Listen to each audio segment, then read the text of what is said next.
President Trump won the White House riding a populist wave and waving around his America First slogan. That got all the nationalists, including the white nationalists, all excited. Now, this is not the first time we've seen a rise in this sort of thing, both here and abroad.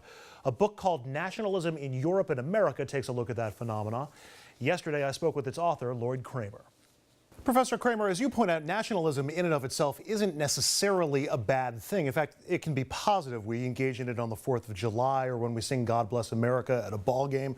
And nationalistic policies aren't always bad either. We see that in America First or even Brexit. But there is an uglier side to nationalism. And does that appear to be what we saw in Charlottesville over the weekend? I think that when we hear groups scapegoating particular groups of people, that's very characteristic of a negative type of nationalism, which defines itself by what it's against rather than what it's for. Nationalism, and particularly white nationalism, which we saw in Charlottesville, appear to have cyclical qualities. We have seen spikes of them in our history before, correct? That is correct. There's a long tradition in American society of affirming national identity in ethnic or religious terms rather than in civic terms. And I think this is one of the difficult issues we're facing right now, is that there's a kind of ethnic nationalism that is much more like European nationalisms that we've seen in that part of the world, which define identity in terms of your ethnic or religious or cultural identity rather than in terms of a set of shared beliefs. Do nationalists tend to gravitate towards those feelings in reaction to specific events? And looking back through some of these spikes in our history, they often seem to be in response to progressive movements that we've had throughout our history, which include changing economic dynamics and also immigration. I think that's right, because scapegoating other people on the basis of their race or their national origin is often very popular in times when people feel economically vulnerable.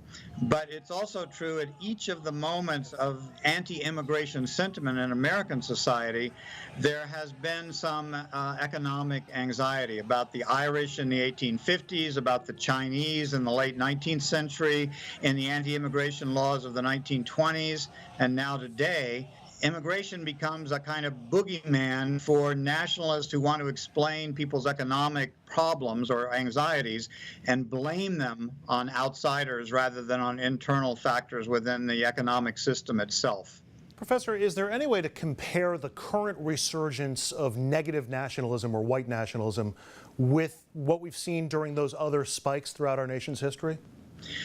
I think in many ways what we're living through now can be compared to the 1920s in America after the First World War. There was a great deal of anxiety after the First World War about Bolshevism and the Russian Revolution, and there was a kind of spike in anxiety about immigrant groups, and there was a resurgence of the Ku Klux Klan during the 1920s. There was an anti-immigrant movement which culminated in new anti-immigration laws in 1924. And there was a kind of resurgence of fundamentalism, of prohibitionism, of all kinds of movements that tended to blame the problems in American society on people who weren't real Americans. So, Professor Kramer, let's look for some silver linings. As we mentioned, nationalism and white nationalism tend to be cyclical, which means those spikes eventually diminish and the nationalists get pushed to the sidelines of our national dialogue. What's prompted those pushes in the past? Well, I think that just to take the case of the 1920s in the United States, the Great Transition, of course, came with the election of Franklin Roosevelt in 1932 and the embrace of a more multicultural conception of American national identity. American nationalism has always been divided between two competing strands. One strand says America is white, Anglo-Saxon, Protestant of Northern European origin, and that's the essence of America. There's another strand represented by the Statue of Liberty, by the poetry at the Statue of Liberty, that says your ethnic origin, your religious identity, your linguistic origin is not the key to being an American.